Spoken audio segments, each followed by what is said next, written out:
Cuando los biógrafos e historiadores escriban la historia del siglo XX, Bill Gates aparecerá como el mejor hombre de negocios del siglo y Microsoft como una de las mayores compañías. Paul Allen y él vieron desde el principio el potencial que había para cambiar la vida de todos nosotros. Cuando empezó a ir a la universidad, ya tenía bastante claro que lo que hiciera tendría que ver con ordenadores. Lo que hace que Gates sea tan competitivo es que lo encuentra divertido. Le parece un juego emocionante como aquellos a los que jugaba cuando era pequeño. Creo que la gente percibe que Microsoft está siempre con los dos pies en la línea de la falta.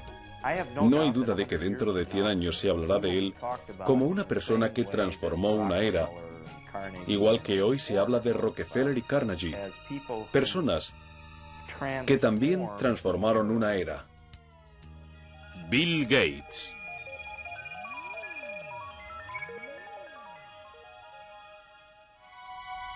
Los valores que condujeron a Bill Gates a convertirse en un titán de los negocios del siglo XX se remontan a sus raíces en el antiguo noroeste. El bisabuelo de Bill, J.W. Maxwell, fundó el First National Bank en Seattle. Los Maxwell disfrutaban de sus privilegios y de su posición social, pero nunca presumieron de su riqueza. Su hijo Willard, también banquero, y su esposa Adele, una apasionada de las cartas, se encontraban entre los personajes públicos más destacados de Seattle. Su única hija, Mary, era una niña despierta e inteligente que se dio a conocer como representante de alumnos de la Universidad de Washington. Atlética y emprendedora, a Mary Maxwell se la conocía como Risitas. Su voluntad y su energía sorprendían a todo el que la conocía.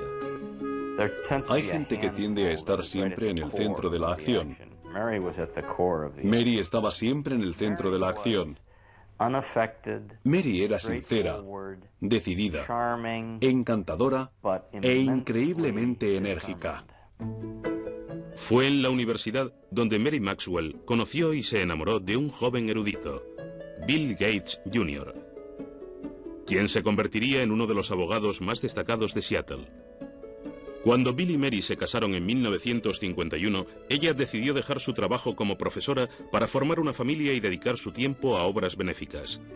La primera de los tres hijos de los Gates, Christy, nació en 1953. Luego vino su hermano Bill Gates III, nacido el 28 de octubre de 1955. Le llamaban Tres. Eso fue porque es el tercer William Gates y los que juegan a las cartas en la familia creen que todo lo que tenga un 3 es bueno. Así que se quedó con 3. Bill y su madre mantuvieron siempre una relación muy estrecha. Ella incluso se lo llevaba a los colegios en los que daba charlas voluntarias.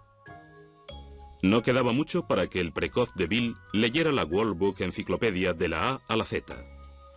A veces desaparecía durante horas y cuando le preguntabas, ¿qué estás haciendo?, él te respondía, estoy pensando, mamá.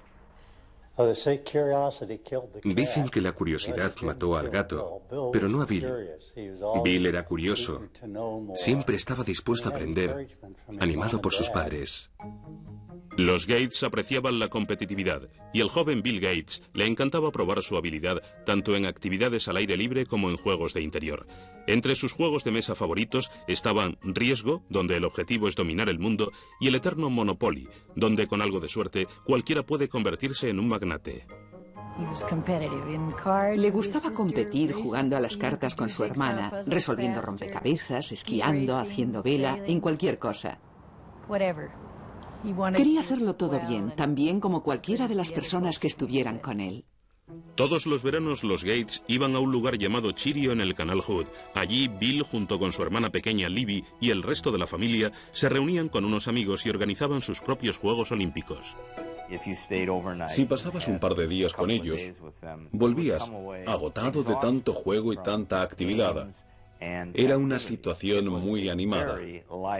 Era todo muy competitivo, no hay duda. Y los niños eran parte de ello. Nunca había un momento de aburrimiento.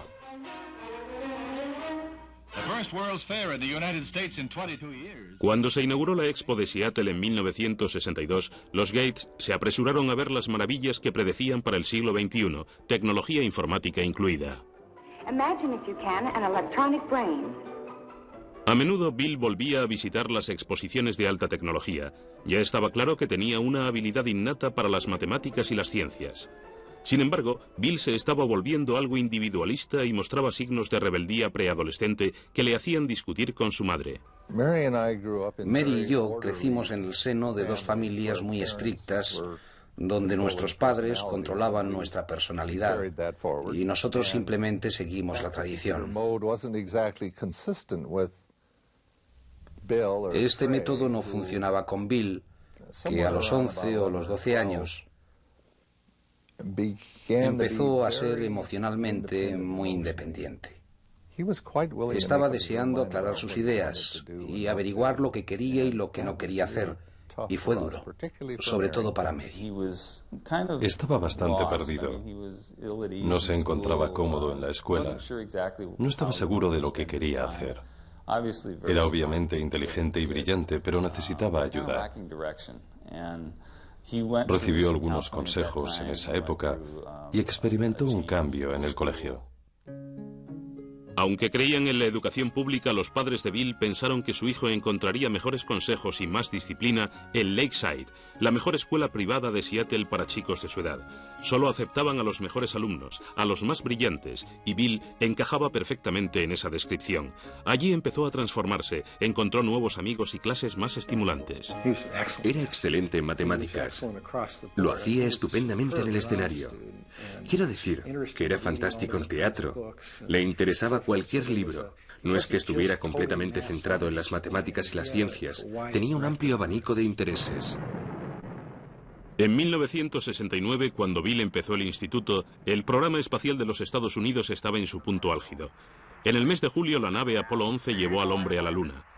Pero los ordenadores que lo hicieron posible eran aún gigantes electrónicos que costaban millones de dólares y hacía falta todo un ejército para manejarlos. La mayoría de los colegios no podían ni pensar en comprar un ordenador. Sin embargo, Lakeside consiguió firmar un pacto extraordinario que sería decisivo para Bill Gates. Una compañía de Seattle ofreció a la escuela el uso de su ordenador a través de un teletipo. El joven Gates estaba hechizado por el potencial de esta máquina primitiva y empezó a pasar todo su tiempo libre en la sala del ordenador. Lo contamos con mucha frecuencia, pero es cierto. Se levantaba por las noches y se iba a trabajar con el ordenador. Luego volvía y ni nos enterábamos de que se había marchado. Recuerdo que un día nos llamó el director del colegio y le preguntamos, ¿tienen problemas con las drogas? Él respondió, no se trata de las drogas, pero tenemos algún alumno enganchado al ordenador. La verdad es que pasarse tanto tiempo con el ordenador era casi el mismo tipo de adicción. Bill Gates compartía su adicción con Paul Allen, un compañero algo mayor que no podía ser más distinto a Gates. No solo era 2 años mayor, sino mucho más grande. Mientras que Allen era callado y contemplativo por naturaleza, Bill era protestón y desafiante. Sin embargo, esta extraña pareja estaba destinada a hacer historia. Juntos escribían códigos de software. Eran competitivos, Paul Allen y Bill Gates. De vez en cuando se peleaban. Una vez Paul Allen echó a Bill Gates, que era algo más joven, del grupo en el que escribían los códigos. Luego se dio cuenta de que necesitaba que Gates volviera. No podía hacer nada sin él. Gates dijo, me alegro de volver, pero ahora mando yo. En 1970, cuando Bill tenía solo 15 años, Paul Allen y él se metieron en negocios. Se llevaron 1.400.000 pesetas limpias con Trafo Data, un sistema computerizado que crearon para medir el tráfico en el área de Seattle. Aunque Bill contaba con el dinero de la familia, estaba decidido a amasar su propia fortuna. El padre de uno de los amigos de la infancia de Bill contaba que Bill olía los dólares y que siendo un niño conocía el valor de un contrato. Incluso tenía un contrato para utilizar el guante de béisbol de su hermana mayor, un documento firmado y perfectamente legal. En el verano de 1972, a los 17 años, Bill fue a Washington D.C. para trabajar como ayudante del Senado. Esta toma de contacto con la política y el gobierno le sería de gran ayuda más adelante. Ese otoño, cuando regresó a casa, solicitó un permiso en la escuela, ya que Paul Allen y él habían conseguido su primer trabajo en una compañía de ordenadores. Empezaron a hablar de fundar su propia compañía, pero los Gates insistían en que su hijo terminara el instituto y fuera a la universidad. A su madre le preocupaba que estuviera socialmente inadaptado. Tal vez lo estuviera, pero tenía otras cosas en la cabeza. No era ni maleducado ni brusco. Simplemente marchaba al son de otra canción. Es un genio y tiene sus propios planes. Bill se graduó en Lakeside en 1973. Sus padres se sentían orgullosos de que le hubieran aceptado en la Universidad de Harvard. Sin embargo, su futuro ya estaba en marcha y estaba dirigido por los ordenadores. En otoño de 1973, Bill Gates se despidió de su familia y de Seattle y se dirigió al este, concretamente a Cambridge, Massachusetts. Durante su primer año en Harvard, pensó en estudiar Derecho, pero ningún curso le activaba la imaginación como lo hacía el trabajo con los ordenadores. Bill siempre estaba decidido a hacer lo que le interesaba. Para lo que menos le interesaba, entre ello las clases, simplemente se dejaba llevar y utilizaba su talento. Recuerdo que estaba en una clase de introducción a la literatura griega en la que, ni hablar de lo que estuvo haciendo durante el año, claro, pero se quedó despierto la noche anterior al examen, luego se durmió en medio de la prueba y aún así sacó un notable. No es extraño que Bill se quedara dormido en el examen. Entre las clases y el tiempo que pasaba en la sala de ordenadores de Harvard, parecía que estaba en marcha las 24 horas. Llegaba a la habitación y a veces ni se quitaba la ropa. Simplemente se tumbaba en la cama, que por supuesto estaba sin hacer porque nunca tenía tiempo para eso. Y se quedaba dormido, con la puerta abierta, completamente vestido. Se tumbaba y se dormía. Cuando había descansado, ¡boom!, se levantaba y se ponía en marcha. Bill tuvo el tiempo suficiente como para hacer buenos amigos en Harvard, pero su vida social no era prioritaria. Solo salía con chicas de vez en cuando y obtenía diversos resultados. Entrevisté a varias mujeres que habían salido con Bill alguna vez y una me dijo que la primera pregunta que él hizo fue ¿cuánto sacaste en el SAT? Esto no es exactamente lo que a una jovencita le apetece escuchar, pero Bill Gates había sacado 800 puntos en la parte de matemáticas de la prueba. Estaba muy orgulloso de ello y quería asegurarse que la chica que saliera con él había obtenido un buen resultado.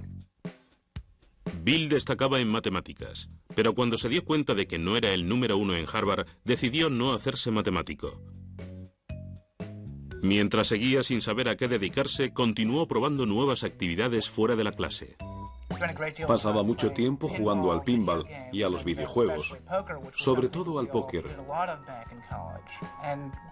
En la universidad todos jugábamos mucho al póker. Es un juego muy competitivo y, en cierto modo, puede que sea una forma perfecta de prepararse para el mundo de los negocios. Bill pasó de ser un jugador al que cualquiera podía ganar a ser muy bueno. Pero fue Paul Allen, antiguo compañero de colegio y socio de Bill, quien trajo la suerte a Gates. Allen se había trasladado a Boston para trabajar. En diciembre de 1974 cogió una revista en Harvard Square. La portada de Popular Electronics anunciaba la llegada del primer mini ordenador, Altair 8800. Corrió a mostrárselo a Bill. Gates y Allen sabían que el ordenador personal había llegado. Sabían que iba a ser algo fuerte, algo revolucionario para la sociedad. Supieron reconocer el momento. El Altair estaba fabricado por una pequeña compañía de Albuquerque, Nuevo México, no muy lejos de la central nuclear de Alamogordo. Ed Roberts, director de la compañía, buscaba a alguien que elaborara el software de su único ordenador personal. Gates y Allen le convencieron de que podían hacerlo, así que estuvieron trabajando día y noche en la sala de informática de Harvard durante 2 meses. En febrero de 1975, Paul Allen fue a Albuquerque para probar el programa que Gates y él habían creado. Cuando cargó lo que Bill Gates llamaba el código más chulo que he creado nunca en el Altair, vio que funcionaba. Este sería un momento histórico en la industria del software. No creo que apreciáramos lo de Albuquerque en ese momento, pero no tardamos en darnos cuenta de que estaban en el comienzo de algo que podía ser importante. Para un Bill Gates que solo tenía 19 años, ya nada sería igual. En verano de 1975, Paul Allen y él fundaron Microsoft. Su trabajo con la compañía de Ed Roberts resultó llevarles tanto tiempo que Bill tuvo que dejar Harvard antes de terminar su último año para trasladarse a Albuquerque. Para Mary Gates, la decisión de su hijo fue una gran decepción. Le dijimos que habíamos ahorrado para que fuera a la universidad y que si no terminaba en un tiempo razonable, tendríamos que destinar esos ahorros a otra cosa. En ese momento nos dijo que estaba de acuerdo, que probablemente volvería a estudiar cuando llegara el momento. Bill estaba seguro de que había tomado la decisión adecuada, pero transformarla en software no iba a ser tan sencillo. El entorno de los ordenadores personales estaba rodeado de usuarios que querían compartir información nueva y software sin pagar. Esto enemistó a Bill con sus colegas. Había un montón de chavales y universitarios intentando enterarse. Bill no caía muy bien porque les decía que eso era robar, que él lo había creado y que era suyo. El negocio estaba lleno de piratas informáticos.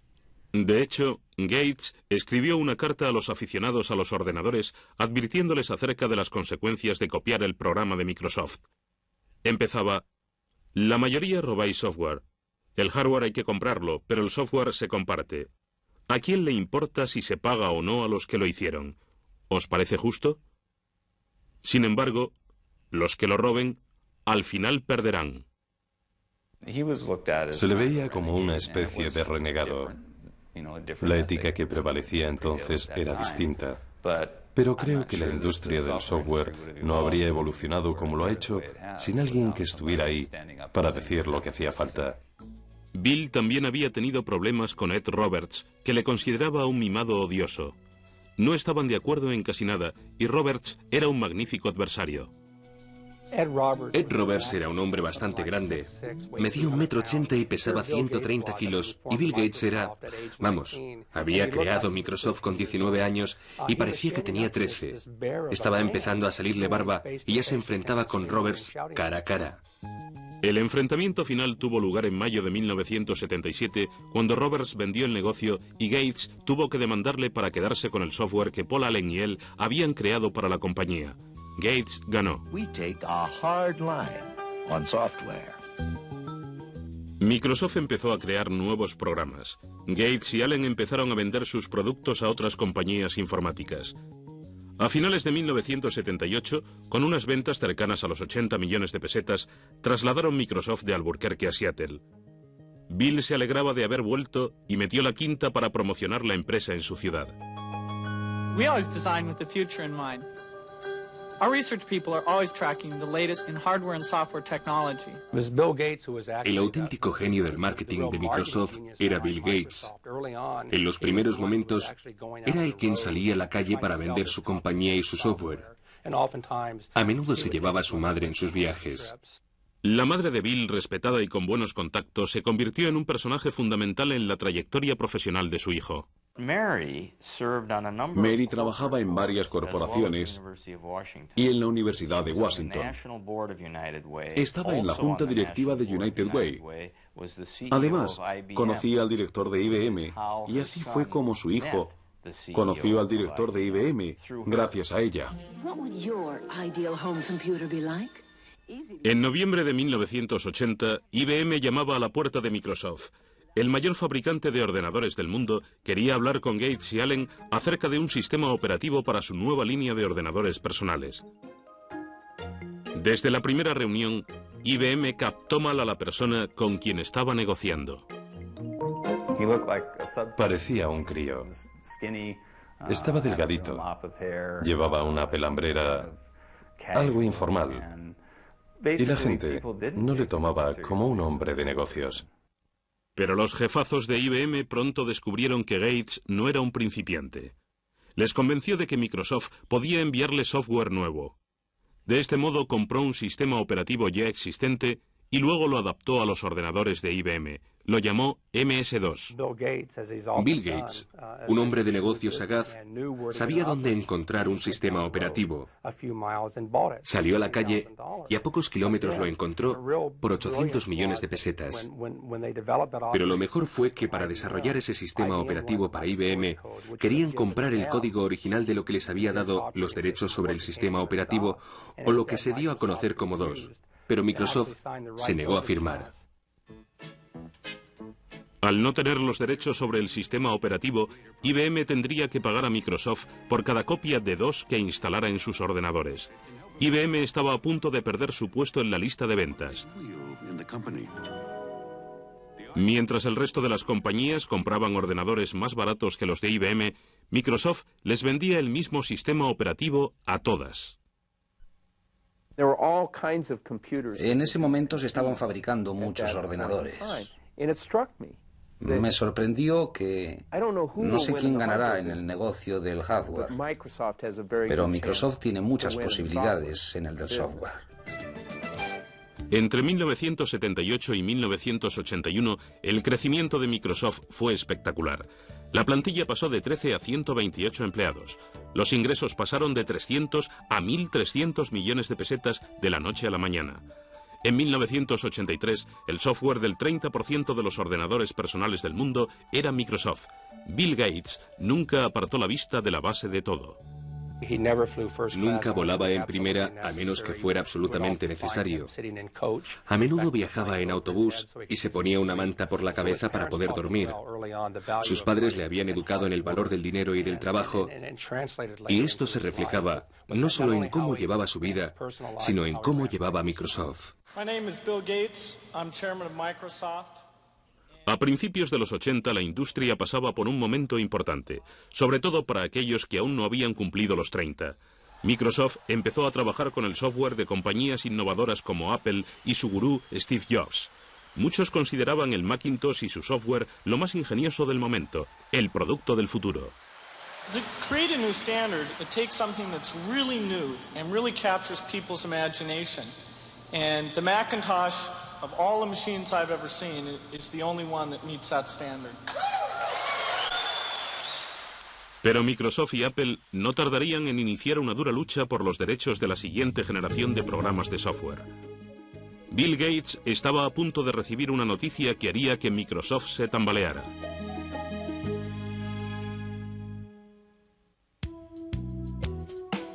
En 1983, el futuro de Microsoft y de un Bill Gates de 28 años no podía presentarse más halagador.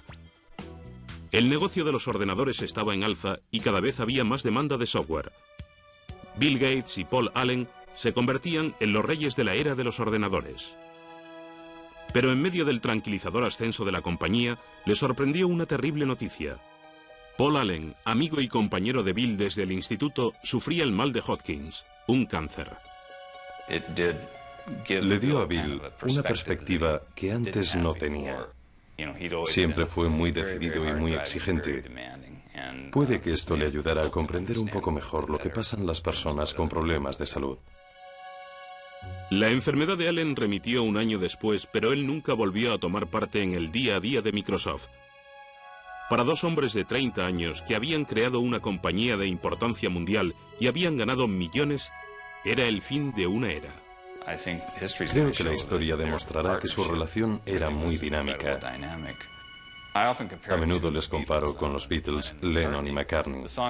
Las canciones que escribieron juntos son las que recordamos y las que se siguen oyendo una y otra vez, aunque ambos eran excelentes letristas.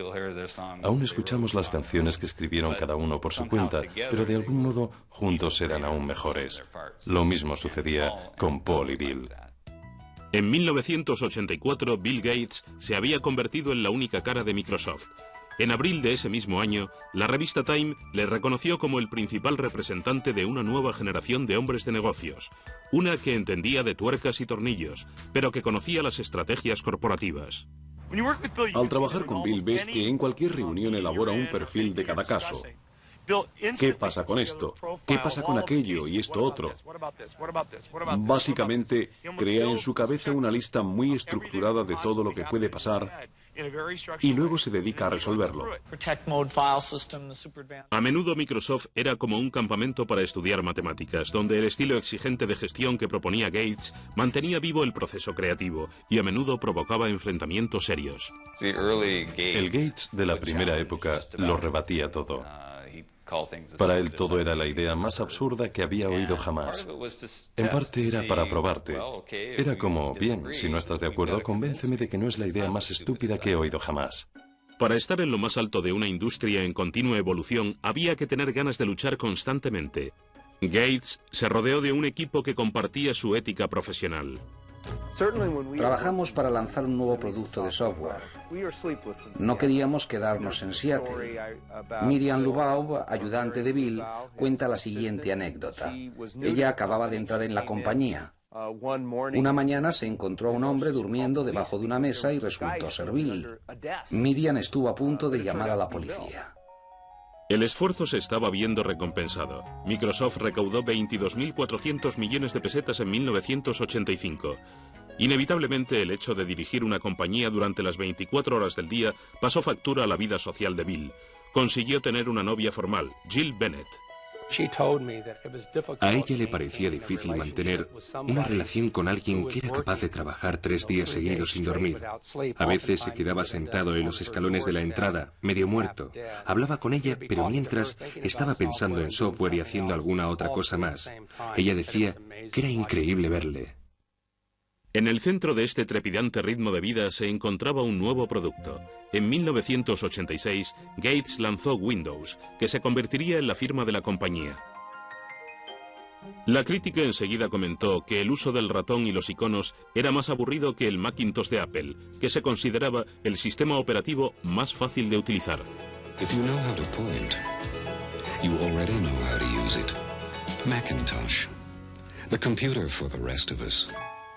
Apple había permitido a Gates el acceso a toda su tecnología mientras él estuvo trabajando en el nuevo software para Macintosh. Gates aconsejó a Apple que sacara la patente del software. Pero Apple estaba más interesada en vender ordenadores que en el programa, así que ignoraron la propuesta. Una vez más, Gates aprovechó la ocasión y salió corriendo. En esta industria competimos y colaboramos al mismo tiempo. Un día Bill me dijo, ¿sabes una cosa? Soy un competidor, así que aunque eres mi amiga, no me des información que no quieras que use contra ti. Porque voy a competir contigo y si me dices algo que me pueda servir, lo utilizaré. Pero Apple decidió que Gates no se iba a aprovechar del negocio, así que amenazó con presentar una demanda contra Windows. Gates se negó a pasar el software de Microsoft que Apple necesitaba tan desesperadamente. Al final, Microsoft venció a Apple ante los tribunales. Finalmente, Microsoft demostró que aunque ambos ordenadores funcionaban de forma similar, cada una de las funciones de Windows era muy diferente a las de Macintosh. Aunque la primera versión de Windows no era perfecta, le dio a Microsoft un nuevo empujón económico. En 1986, Bill Gates puso a la venta la compañía. Se quedó con el 45% de las acciones, lo que le convertía en millonario a los 31 años. Aún así, Gates nunca se sintió seguro con respecto a la situación de la compañía. No quiere fallar. Y cuando se tiene ese miedo, cuando estás siempre mirando hacia atrás a ver quién viene y quién pretende quedarse con Microsoft, te consumes y te haces la persona más competitiva de la industria. Vive intensamente. Gates fue ganándose la reputación de ser despiadado y algunos empezaron a aliarse para ir contra él. IBM empezaba a ganar popularidad y tenía en su mano la posibilidad de quitar de en medio a Microsoft para siempre. En 1987, Bill Gates era uno de los billonarios más jóvenes del mundo. Y Microsoft parecía tener luz verde en el suministro de software para ordenadores personales. Sin embargo, estaba a punto de enfrentarse a una grave crisis. Ahora que los peces habían despegado, IBM decidió atacar con su propio sistema operativo para desbancar a dos cuyos derechos eran de Microsoft. El nuevo sistema se llamaba OS2. Nos preocupaba saber si podríamos capear el temporal, sobre todo teniendo en cuenta que era un temporal muy fuerte. IBM, una compañía muy fuerte, muchos empleados, mucho dinero, capacidad potencial para apartar a Microsoft del negocio de los sistemas operativos. Paradójicamente, Microsoft intervino en la creación de OS2, pero Bill Gates no quería abandonar su sistema. Decidió arriesgar el futuro de su compañía y su propia reputación con la versión de Windows que su equipo estaba actualizando, aunque ello significara la pérdida de IBM como cliente principal. El 22 de mayo de 1990, Microsoft lanzó Windows 3.0. Esta nueva versión se convirtió en un éxito de ventas. Finalmente, OS2 fracasó y dejó a Microsoft el monopolio virtual de los sistemas operativos. La Comisión Federal de Comercio empezó a recibir quejas de que Gates utilizaba su control sobre los sistemas operativos para acabar con la competencia recortando los precios de los productos Microsoft. Parecía que el director de Microsoft se estaba creando una imagen de ángel exterminador. Bill Gates no es un vándalo. Simplemente necesita ganar. Hacerlo de una forma elegante o no carece de importancia. Lo importante es ganar. Una política de precios agresiva no era lo único que se le criticaba a Microsoft. En 1993, el Departamento de Justicia abrió una nueva investigación. Estudiaron el hecho de que Microsoft estuviera cobrando a los fabricantes de ordenadores unos derechos según el número de ordenadores que vendieran, incluidos los que no llevaban el software de Microsoft. Hicieron pagar los derechos a los fabricantes de ordenadores, tanto si llevaban el software de Microsoft como si no. De este modo, evitaban que la compañía entrara en el mercado. The Justice Department has charged Microsoft, the world's largest software company, with using unfair marketing and contracting practices to choke off. En julio de 1994, Microsoft consintió dejar de cobrar los derechos en cuestión y el Departamento de Justicia cerró el caso. Gates nunca admitió que Microsoft tuviera un monopolio e insistía en que simplemente estaba proporcionando un software mejor a precios más bajos. We're not like an alligator. We don't go around and eat things. We come out with these little boxes, these nice little software packages, and you stick them in your computer and you either have fun using it and it helps you get things done or not. Pero para los inversores no era tan sencillo. Las investigaciones del gobierno y la lucha con IBM y Apple hicieron que el valor de las acciones de Microsoft descendiera. Ahora más que nunca había que sacar la siguiente versión de Windows. Gates encontró un modo de relajar la tensión. Apareció en una campaña publicitaria con Steve Ballmer, el Top Gun de Microsoft. Hizo varias apariciones estelares en convenciones. Un día incluso llegó vestido de Mr. Spock. Gates instituyó las microolimpiadas. Esta desordenada competición entre los empleados de Microsoft recuerda a los juegos a los que Gates jugaba de pequeño en el canal Hood. Era como un campamento de verano para adultos. Íbamos a su casa y él se pasaba siglos pensando en nuevos juegos. Era el maestro de ceremonias. Nos dividía en equipos teniendo en cuenta cómo íbamos a interaccionar y luego nos poníamos a jugar a los juegos típicos de los campamentos. En una de esas microolimpiadas es donde conocí a Melinda. Melinda French tenía 28 años, se había graduado en Duke y tenía un máster en gestión y dirección de empresas. Llevaba varios años trabajando en un puesto directivo en Microsoft. Para los familiares y amigos de Bill, estaba claro que era la mujer con quien Gates, a sus 37 años, había decidido pasar el resto de su vida. Estuvo saliendo con Melinda bastante tiempo antes de la boda. Siempre parecía que había algo especial entre ellos. Tenían tal nivel de intimidad y de conexión que saltaban chispas. Es una persona maravillosa. La pareja perfecta para él. Es muy inteligente, organizada, comprensiva. Le interesa mucho la familia y la vida familiar. Bill y Melinda se casaron en Hawái el 1 de enero de 1994. La noche antes de la ceremonia, Bill organizó una velada especial para Melinda. Contrató a Willie Nelson para que tocara la noche antes de la boda. Fue toda una sorpresa. Bill se levantó y dijo: estoy absolutamente enamorado de Melinda y quería cantar algo para ella esta noche, pero como no canto muy bien, le he pedido a un amigo que venga y que nos cante algo. Fue una gran sorpresa. Bill encontró en Melinda una compañera que no solo le daba la clase de felicidad personal que buscaba, sino también entendía las necesidades del negocio. Pero meses después de la boda, la felicidad de Bill se convirtió en angustia. Su madre, Mary, que había sido su más fiel aliada, sufría cáncer de mama. Murió en la mañana del 10 de junio de 1994. Bill acudió a su casa para estar junto a su madre. Cuando llegó a casa, hacia las 3 de la madrugada, la policía le había parado por exceso de velocidad. Por supuesto, el policía le reconoció. No era la primera vez que le paraban por ir demasiado rápido. Le miraron y le dijeron, ¿qué pasa? Él respondió al policía con lágrimas en los ojos. Lo siento, mi madre acaba de morir. El policía le dijo que siguiera, pero que aminorara la marcha. La muerte de su madre le afectó. Nos afectó mucho.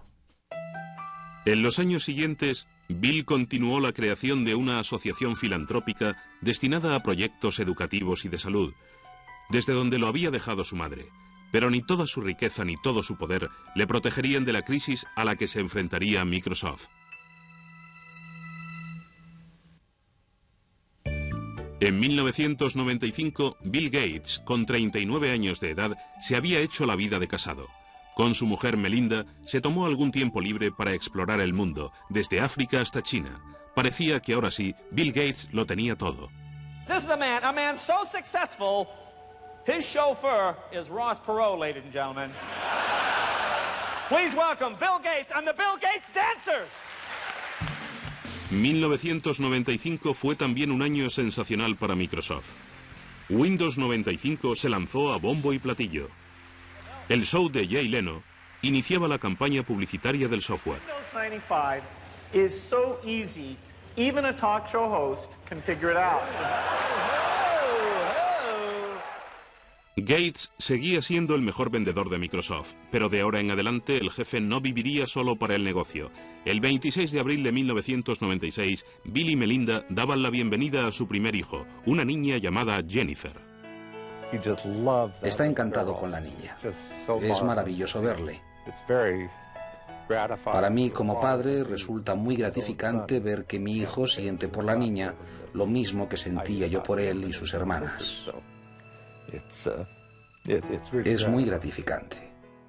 A los 42 años, Bill Gates se ha convertido en el representante del sistema americano. Hoy es el hombre más rico del mundo, con un capital de más de 8 billones de pesetas.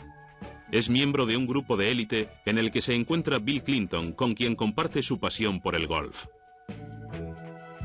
Presumir de dinero nunca ha sido el estilo de Gates, quien ha gastado siempre bastante en comodidades. En 1997, Bill, su esposa y su hija se trasladaron a una casa de ensueño valorada en 8.700 millones de pesetas. Además del alojamiento de la familia y de los invitados, la casa tiene una librería en la que se encuentra el cuaderno de notas de Leonardo da Vinci, por el que Gates pagó cerca de 5.000 millones de pesetas. Aunque la casa se utiliza en muchas ocasiones para los negocios, para la familia Gates no es más que su hogar. No es más que una casa para la familia, una casa agradable. Recuerdo la primera vez que fui después de que estuviera completamente terminada. Empecé a ver coches de juguete por todas partes. Quiero decir que no es una casa antiséptica en la que te da miedo sentarte o tocar algo. Aunque Bill viva rodeado de tecnología, ha mantenido el sentido de la labor social que con tanto empeño inculcó Mary Gates a todos sus hijos. Bill se ha comprometido a donar gran parte de su fortuna a la Fundación William H. Gates con la ayuda de su mujer y su padre. Han repartido 3.200 millones de pesetas entre las bibliotecas del país para comprar ordenadores con el fin de que otros puedan experimentar lo que Gates sentía cuando era pequeño. No todo el mundo puede comprarse un ordenador. Él se dio cuenta de que darle a todos los americanos, tengan 12 años o tengan 92, la oportunidad de acceder a uno, permitiría que todos experimentaran las sensaciones que él tuvo de joven, cuando estaba en Lakeside. Gates y su familia también han donado 13.000 millones de pesetas a proyectos educativos y de investigación médica.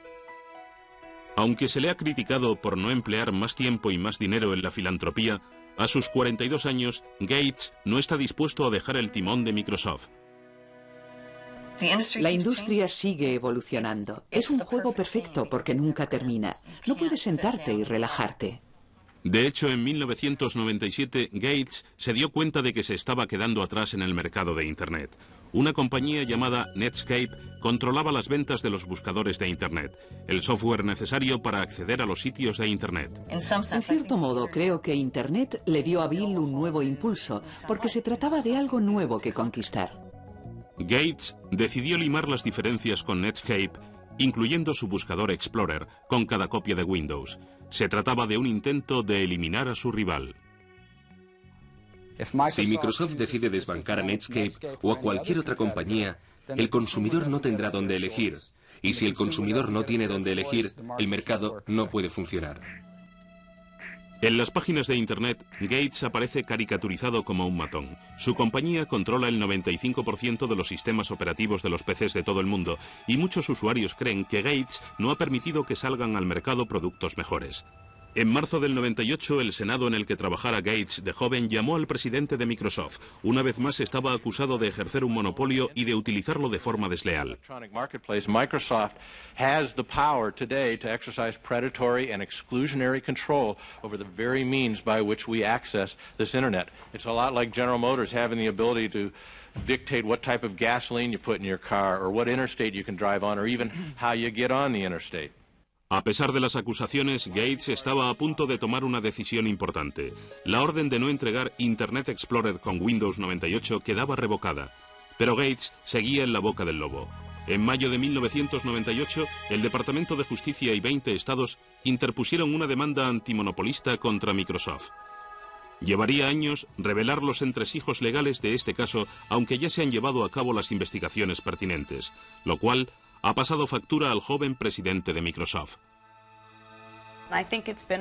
Creo que para Bill ha sido un duro golpe. Le he visto abatido y deprimido. Yo estaría igual. Una vez tuve una inspección de Hacienda y me pareció horrible. Me imagino que esto será mucho peor. Puede que Gates se sienta herido por los ataques que han recibido tanto él como Microsoft, pero su negocio sigue siendo fuerte y sus clientes siguen ahí. En cuanto al futuro, Bill ya ha comenzado a llevarse la compañía a un nuevo terreno. En 1996 empezó con un canal 24 horas por cable, MSNBC. Ahora es el dueño del mayor archivo de fotografías digitalizadas e imágenes de arte.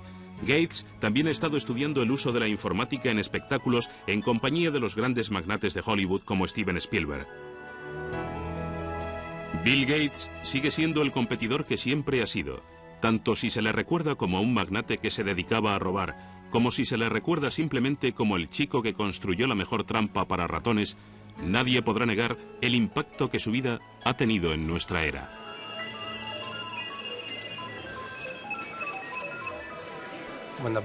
Cuando biógrafos e historiadores escriban la historia del siglo XX, Bill Gates aparecerá como el mejor hombre de negocios del siglo y Microsoft como una de las mayores compañías. Es increíble lo que ha conseguido en poco tiempo. No hay duda de que es uno de los mayores éxitos del siglo XX.